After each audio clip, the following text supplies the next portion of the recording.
মই জাষ্ট দুআষাৰমান কওঁ আৰু মানে উদ্দেশ্যটো বাৰু গুড ইভিনিং নমস্কাৰ সকলোকে মানে মোৰ নাম টিংকু পেগু ঘৰ ঢকুৱাখানা গোগামুখত থাকোঁ ঢকুৱাটো আছে ঘৰ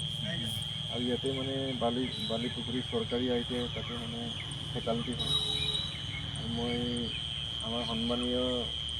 মঞ্জু বাইদেউৰ ঘৰত বৰ্তমান উপস্থিত হৈছোঁ এটা সজাগতাৰ কাৰণে শিক্ষা পৰিৱেশ শান্তি ঐক্য লগতে বৃক্ষৰোপণ আৰু আজি ইণ্টাৰনেশ্যনেল মানে ৱৰ্ল্ড ইমিউনাইজেশ্যন উইক বুলিও কয় যেনেকৈ আমি পলিঅ' দিয়া ভেকচিনেশ্যন দিয়া তেনেকুৱা এটা দিনো হয় আমি সকলোৱে যাতে ৰোগমুক্ত কৰিবৰ কাৰণে বিশ্ব স্বাস্থ্য সংস্থাই বা আমাৰ চৰকাৰে এইবোৰ পদক্ষেপ লয় ৰাইজে সেইটোৰ ওপৰত সজাগ হোৱাটো উচিত যাতে সমাজটো আৰু ৰোগমুক্ত হওক আৰু ছেকেণ্ড কথাত আমি কিয় গছপুলি ৰুব লাগে আমি সকলোৱে জানো সেইটোতো আৰু ক'বলগীয়া বিষয় নাই কিন্তু জানিব যে আজি পৃথিৱীৰ কণ্ডিশ্যন যিটো গতি কৰি আছে আমি সকলোৱে যদি দেখিছোঁ এইবাৰতো বহুত গৰম হ'ব বুলি আমি শুনা পাইছোঁ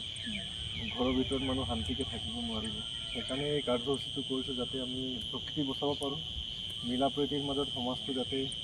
কোনো জাতি ধৰ্ম ভেদাভেদ নকৰাকৈ আমি সকলোৱে এটা পৰিয়ালৰ মানুহ বুলি ভাবি জীয়াই থাকিব পাৰোঁ সুস্থ সমাজ এটা যাতে গঢ়িব পাৰোঁ তাৰ কাৰণে এই কাৰ্যসূচীটো কৰি আছোঁ প্ৰত্যেক দিনে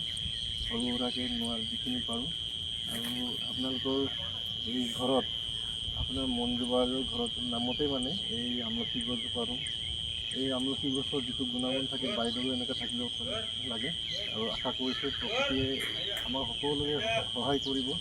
আৰু ধুনীয়াকৈ গছজোপা মানে প্ৰতিপাল কৰি ডাঙৰ দীঘল কৰিব আৰু বিশেষ কিনো ক'ম আৰু আমি সকলোৱে জানো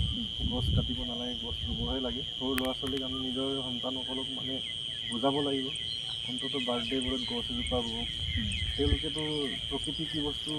প্ৰকৃতিৰ পৰা বিৰোধ হৈ গৈছে আজি শগুন চিলনী অন্যান্যত আগতে পূজা পাতল কৰিলেও কাউৰী জাকে জাকে আহে এতিয়া ঘৰচিৰিকাই পাবলৈ নাই সেইকাৰণে আমি যদি সজাগ নহওঁ কোনে হ'ব কথাটো তেনেকুৱা সেইকাৰণে সুন্দৰ এটা পৃথিৱীত যদি সেউজীয়া পৃথিৱীত যদি থাকিব মন আছে তেতিয়াহ'লে আমি প্ৰকৃতিক শ্ৰদ্ধা কৰিবই লাগিব উদ্দেশ্যটো সেইটো আছিল সেইকাৰণে আৰু দুই এটা আপোনাৰ ল'ৰাক টিউশ্যনো কৰিছোঁ মই ফ্ৰী টিউশ্যনো কৰোঁ ভৱিষ্যতেও আহিম সেইটো আৰু উদ্দেশ্যটো সেইটো কোনো চৰকাৰী বেচৰকাৰী বুলি নহয় কমপ্লিটলি মানে মোৰ হবি হয় মানে আমি ৰুই লওঁ কেতিয়াবা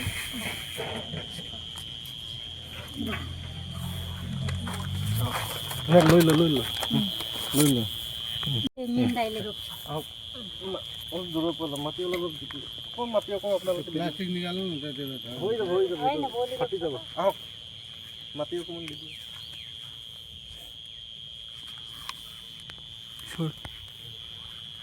ঠিকে আছে থেংক ইউ দেই পানী অকণমান হাত দিব লাগিব